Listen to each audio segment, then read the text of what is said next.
नमस्कार, मैं डॉक्टर राजकुमारी शर्मा। आज मैं आपके सामने भाषिक अभिव्यक्तियों के बारे में कुछ विचार विमर्श करना चाहती हूँ। भाषिक अभिव्यक्तियों से हमारा यहाँ तात्पर्य है भाषा से संबंधित अभिव्यक्तियाँ, व्याकरण से संबंधित अभिव्यक्तियों का भी इसमें रूप स्वरूप है, क्योंकि कोई भी भाषा बिना नियमों के नहीं चल सकती। इसलिए जिन भाषिक अभिव्यक्तियों के बारे में आज मैं चर्चा आपके सामने करूँगी, उसमें व्याकरण के नियमों का अपना महत्व भूमिका है, अपना महत्व रोल है, जो इस प्रकार से है। अनुच्छेद से हमारा तात्पर्य है पैराग्राफ। पैराग्राफ से हमारा तात्पर्य है किसी भी भाव या विचार को व्यक्त किए गए विषय वस्तु या लघु वाक्य समूह को अनुच्छेद लेखन कहते हैं। अनुच्छेद लेखन में कई प्रकार का होता है, वर्णनात्मक, भावात्मक, विचारात्मक और विवरणात्मक। ऐसे कई प्रकार के रूप इसमें दिखाई देते हैं। किसी लेख, निबंध या रचना का भी अंग हो सकता है, परंतु वह स्वयं में पूर्ण और स्पष्ट होना चाहिए। अनुच्छेद की, जैसे कि मैंने बताया, कुछ व्याकरण नियम है जिसके आधार पर हम इसकी अभिव्यक्ति कर सकते हैं। जैसे अनुच्छेद में लेखक अपने विचारों और भावों को भाषा के माध्यम से प्रस्तुत करता है, कल्पना के द्वारा संजोकर सुंदर एवं आकर्षक एवं अलंकारिक भाषा के माध्यम से प्रस्तुत करता है। तो अनुच्छेद में किसी भी व्यक्ति, लेखक द्वारा उक्ति, मुहावरे, लोकोक्ति, किसी पद से भी ये संबंधित हो सकती है। अनुच्छेद की कुछ महत्वपूर्ण विशेषताएं। पहला है इसमें आरंभ। अनुच्छेद का आरंभ बहुत ही सुंदर ढंग से होना चाहिए, जिससे पाठक की उत्सुकता उसमें बनी रहे कि उसमें क्या लिखा है, किस तरह की भाषा की वहाँ पर अभिव्यक्ति की गई है। तो हमें अनुच्छेद लिखते समय जो उसकी शुरुआत है उसका बहुत महत्वपूर्ण रूप से ध्यान रखना आवश्यक है, क्योंकि आरंभ सही होगा तो अंत निश्चित रूप से सही होगा। दूसरा है इसमें संक्षेप। संक्षेप से हमारा तात्पर्य है कि अपनी बात को बहुत ही कम शब्दों में अभिव्यक्त करना है। अनुच्छेद को अभिव्यक्त करते समय संक्षेप में अपनी बात कहनी चाहिए। ऐसा नहीं है कि आप विस्तृत में अपनी बात कहे और अनचाहे शब्दों का वहां पर प्रयोग करें। आपको अनुच्छेद के नियम के आधार पर ही उसकी अभिव्यक्ति करनी होगी, उसे संक्षेप में ही अभिव्यक्त करना होगा। तीसरा है इसमें बेटा एक ही भाव का रूप स्वरूप रखना। कहने का तात्पर्य है क्योंकि विषय पर आधारित होता है, तो जो विषय मांग रहा है उसके अनुरूप ही उसके भाव और रूप की वहां पर व्याख्या होनी चाहिए। अनुच्छेद को व्यक्त करते समय एक ही भाव उत्पन्न होना चाहिए, एक ही विचारधारा उसमें उत्पन्न होनी चाहिए। नवीन भाव को नवीन अनुच्छेद में ही व्यक्त करना चाहिए। जैसे कि इसमें आप 2 पैराग्राफ में अपनी बात कह सकते हैं। पहले पैराग्राफ में आप जिस विचारधारा के अनुसार, जिस रूप के अनुसार अपनी बात कहना चाह रहे हैं, उसी के आधार पर उसमें क्रमबद्धता का रूप रखना चाहिए। आप अगर विचारों में परिवर्तन लाते हैं, कुछ नवीन विचार लाते हैं, तो उसे अन्य पैरे में लिखकर आप अपनी बात कह सकते हैं।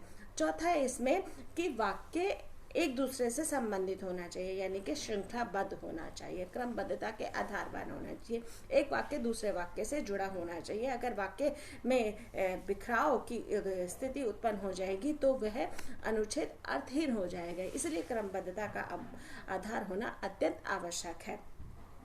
5वां है बेटा इसमें विषय की कोई निश्चित सीमा नहीं होनी चाहिए। किसी भी विषय को आप अनुच्छेद बनाकर प्रस्तुत कह सकते हैं। विषय में तो किसी भी तरह की मतलब निश्चितता नहीं है, पर शब्दों में निश्चितता का भाव होना अत्यंत जरूरी है कि आपको एग्जामिनर ने कितने शब्दों में पेपर में लिखने के लिए कहा है और कितने अंक का है, ये भी ध्यान रखना अत्यंत आवश्यक है। छठा इसमें आकार से है तात्पर्य है। आकार से यहाँ हमारा तात्पर्य है कि आकार में किसी भी तरह की कोई निश्चित सीमा नहीं होनी चाहिए। यदि सीमा निर्धारित की गई है तो उसका पालन करना चाहिए, अन्यथा आप अपने विषय के अनुरूप अपनी बात कह सकते हैं। फिर है इसमें सातवां है इसमें बेटा मूल कथ्य का विस्तार होना चाहिए कि जो विषय मांग रहा है उसी पर आधारित आप अपनी अभिव्यक्ति दें तो बेहतर होगा। नहीं तो मूल कथ्य से अगर आप भटक गए तो आप अलग दिशा में चले जाएंगे, जो कि विषय उस रूप में उस कथ्य का वहां पर सही रूप में सही टंकन नहीं हो पाएगा। इसलिए मूल कथ्य का वहां पर विस्तार होना अत्यंत आवश्यक है। दूसरा कथ्य वहां पर उपस्थित नहीं होना चाहिए। उदाहरण मूल कथ्य पर आधारित होने चाहिए। ऐसा नहीं है कि जो आप उदाहरण या दृष्टांत वहां पर प्रस्तुत कर रहे हैं वह उससे बिल्कुल भिन्न हो। आप उसके आधार पर ही, विषय के आधार पर ही उसके उदाहरण, उसके दृष्टांत वहां पर प्रस्तुत कीजिए, जिससे कि मूल विचार में किसी भी तरह की विपरीत दिशा वहां पर उत्पन्न नहीं होगी, अर्थात गौण नहीं होगा। मौलिकता से हमारा तात्पर्य है कि जो आप लिख रहे हैं किसी अन्य की वह अभिव्यक्ति नहीं होनी चाहिए, आपकी खुद की अभिव्यक्ति होनी चाहिए कि आपने विषय से समझकर किस तरह से उसमें अपने अनुभव वहां पर आधारित किए हैं, पारित किए हैं, उसका आपको ध्यान रखना अत्यंत आवश्यक है। यानी कि आप खुद अपनी भाषा बनाकर उस विषय को वहां पर स्पष्ट कीजिए।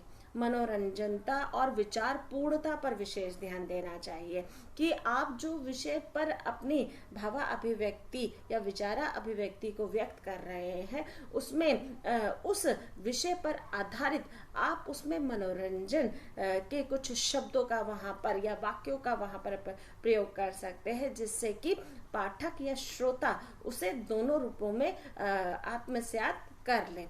और आपको योजक चिन्हों का भी बहुत जरूरी है ध्यान रखना। योजक चिन्हों से हमारा तात्पर्य या विराम चिन्हों से हमारा यहाँ तात्पर्य है कि आप अपने अनुच्छेद में किस तरह से कहाँ पर अल्प विराम का प्रयोग करते हैं, कहाँ पर पूर्ण विराम का प्रयोग करते हैं, कहाँ पर आप सेमी कॉलम का प्रयोग करते हैं। तो आपको इन बातों का ध्यान रखना अत्यंत आवश्यक है और विशेषतः वर्तनी का ध्यान रखना अत्यंत आवश्यक है कि वर्तनी में किसी तरह की कोई अशुद्धि तो नहीं है, क्योंकि भाषा को जब भी आप अभिव्यक्त करना चाहते हैं तो उसमें उसकी शुद्धता का ध्यान रखना अत्यंत आवश्यक है।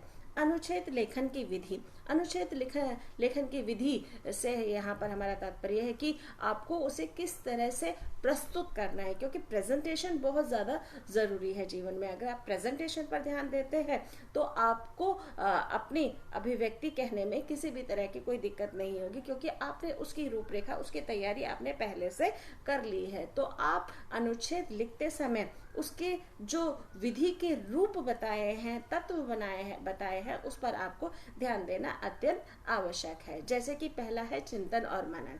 आपने विषय को वहां पर देख लिया, विषय पर आधारित आपने अपनी एक सोच अपने अनुभव के आधार पर कायम कर ली और उसके बाद आपने अच्छे से उसमें चिंतन किया कि ये किस दिशा में जाना चाहिए, इसमें क्या क्या बातें जो महत्वपूर्ण है वो बतानी आवश्यक है। चिंतन मनन के द्वारा ही हम उसकी गहराई को माप सकते हैं, यानी कि गहन अध्ययन के द्वारा हम उसकी अभिव्यक्ति वहां पर दे सकते हैं। तो किसी भी विषय को देखते समय उसमें हम चिंतन मनन करके ही अभिव्यक्ति दे तो उसकी गरिमा बनी रहती है। दूसरा है इसमें अनुच्छेद लेखन विषय की रूपरेखा बना लेनी चाहिए। जैसे कि मैंने अभी आपको बताया कि आप जैसे ही चिंतन मनन करते हैं उसके बाद आप रूपरेखा पर आते हैं। रूपरेखा में आप क्रमबद्ध रूप से उसके भावों को अभिव्यक्त करने की चेष्टा करते हैं, कोशिश करते हैं कि आप किस विषय पर अपनी बात कहना चाह रहे हैं।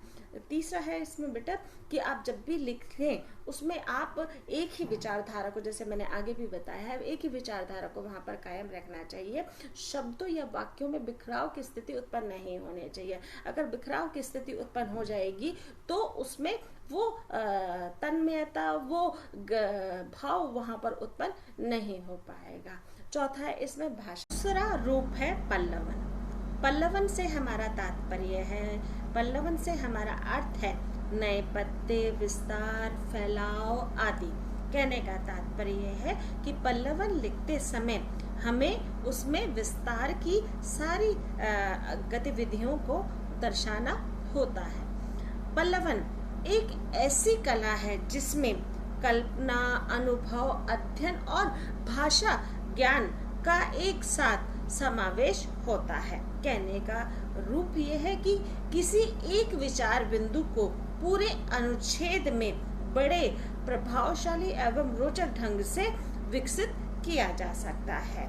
विचार बिंदु पल्लवन को प्रस्तुत करते समय कल्पना, व्यापक और अध्ययन तीनों की यहाँ पर रूप स्वरूप का प्रयोग किया जा सकता है। कहने का तात्पर्य है कि आप कल्पना का पुट भी वहाँ पर रख सकते हैं, व्यापक विस्तार भी वहाँ पर दे सकते हैं। और व्यापक विस्तार कैसे आएगा? आपके गहन अध्ययन के द्वारा व्यापक विस्तार की वहाँ पर सारी कल्पनाएं सिद्ध हो सकती हैं। पल्लवन की विशेषताएं हैं। पल्लवन को प्रस्तुत करते समय हमें अनेक प्रकार के रूपों से वहां पर गुजरना होता है। पहला है यथार्थता। यथार्थता से हमारा तात्पर्य है कि सही, सटीक, सत्य रूप में विषय को पारित किया जाए। कहने का तात्पर्य है कि यथार्थ की पृष्ठभूमि पर विषय का अंकन करना चाहिए। उसमें खोखली थोती बातों का रूप वहाँ पर नहीं समावेश करना चाहिए। अपने अनुभवों के द्वारा, अपने ज्ञान के द्वारा, अपने नियत प्रयासों के द्वारा जो विषय दिया गया है उस पर आपको किस तरह का थोड़ा बहुत ज्ञान है या गहन अध्ययन है, उसके आधार पर आप सही प्रमाणित रूप से उसको वहाँ पर प्रस्तुत करेंगे। दूसरा है इसमें कल्पनाशीलता। कल्पनाशीलता से हमारा तात्पर्य है कि उसमें कल्पना का पुट होना चाहिए, पर पूरी कल्पना का रूप स्वरूप उसमें समाहित नहीं होना चाहिए, क्योंकि पल्लवन में हम इन तत्वों के आधार पर, इन विशेषताओं के आधार पर उसका रूप स्वरूप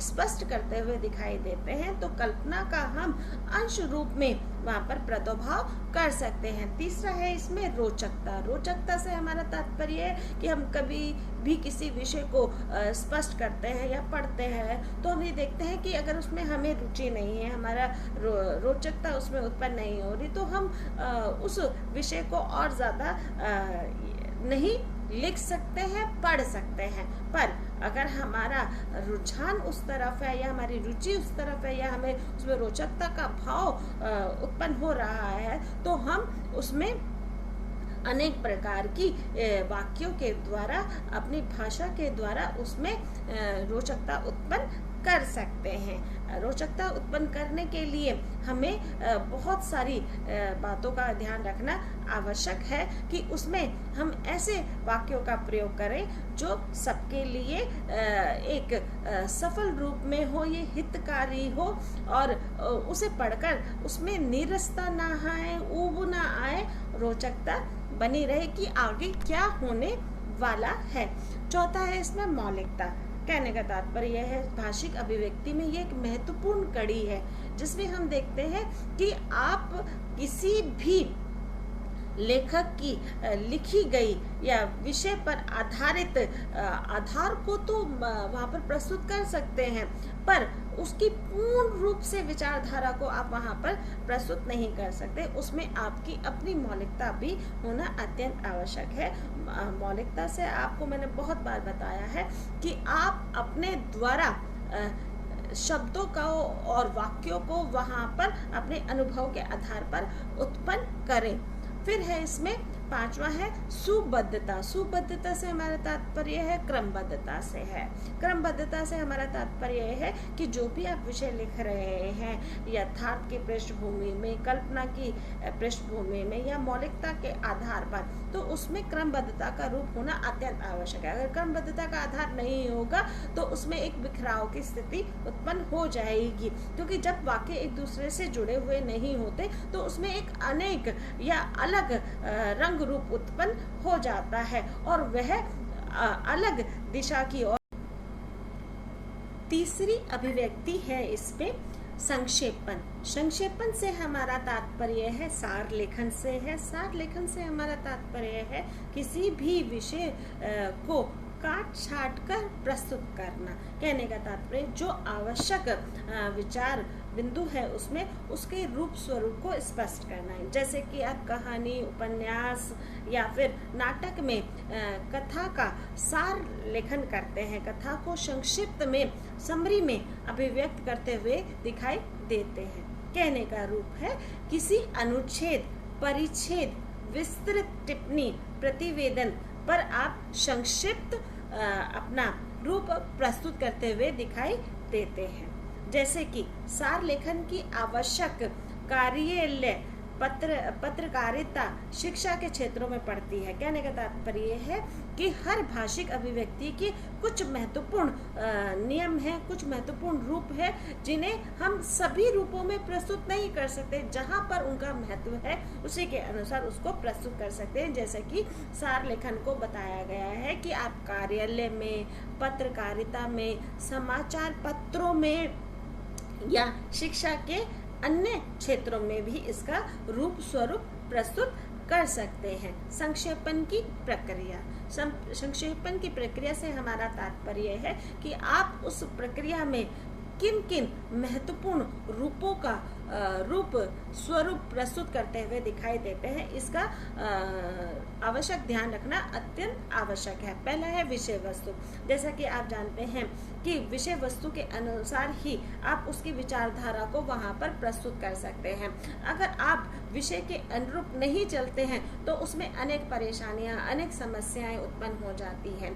तो विषय को आप केंद्र में रखकर ही उसके चिंतन और मनन की अभिव्यक्ति को प्रस्तुत करना चाहिए। दूसरा इसमें है कि हम यहाँ पर कार्यालय की बात की है, प्रशासनिक रूपों की बात की है, तो उसमें हम देखते हैं कि हमें तथ्यों, सत्यों या प्रमाणित आंकड़ों का विशेषतः ध्यान रखना अत्यंत आवश्यक है। क्योंकि कभी भी किसी भी विषय को हम प्रस्तुत करते हैं तो उसमें तथ्यों और सत्य पर आधारित लेखन की अलग ही महत्ता है। हम उस महत्ता के अनुसार ही उसको प्रस्तुत करें तो बेहतर होगा। तीसरा है इसमें क्रमबद्धता का आधार। क्योंकि क्रमबद्धता का आधार तो देखिए सारी भाषिक अभिव्यक्ति में अगर आप क्रम रूप में उसके रूप स्वरूप को स्पष्ट नहीं करेंगे तो उसमें अनेक प्रकार की परेशानियां या समस्याएं उत्पन्न हो जाएगी, जिसके कारण जो विषय आप प्रस्तुत करने जा रहे हैं उसमें वो उद्देश्य, वो लक्ष्य, वो महत्व नहीं दिखाई देगा, अर्थहीनता का रूप वहां पर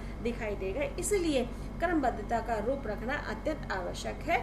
क्रमबद्धता मैं पहले भी बता चुकी हूँ कि एक ही वाक्य का जो रूप स्वरूप है वो एक दूसरे से जुड़ा होना चाहिए। चौथा है इसमें सीमितता का यानी कि संक्षिप्तता का ध्यान रखना अत्यंत आवश्यक है। जैसे कि संक्षेपण भी काट छाट कर ही प्रयोग किया जाता है, तो यहाँ पर संक्षिप्तता का आधार प्रस्तुत रखना बहुत जरूरी है। क्योंकि आपको अपने शब्दों में गागर में सागर भरना है तो आपको अपनी जो लिखने की शैली है उसे संक्षिप्त रूप में, सीमित रूप में अभिव्यक्त करनी आनी चाहिए, क्योंकि ये संक्षेपण क्या नियम है।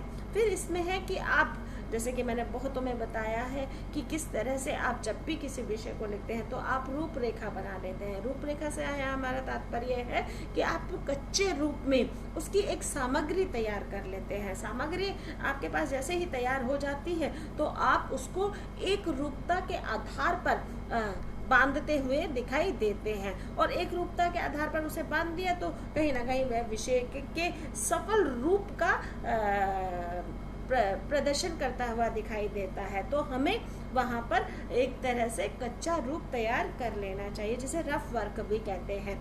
इस छठा है इसमें मुहावरे और लोकोक्तियों का प्रयोग करना या मुहावरे या अलंकारों का प्रयोग करना। जब भी आप किसी संक्षेपण को प्रस्तुत करते हैं तो उसमें हम इस तरह के वाक्यों का प्रयोग भी करते हैं कि हमें अपने भावों को अभिव्यक्त करना है, तो हमें ध्यान रखना चाहिए कि हम उसे किस तरह से रोचक बनाएं, किस तरह से मनोरंजन बनाएं कि सामने वाला व्यक्ति अगर उसे पढ़े तो उसमें रस की सारी संभावनाएं उत्पन्न हो। क्योंकि साहित्य में भी रस होता है, जैसे कि हम रस में देखते हैं कि अनेक हम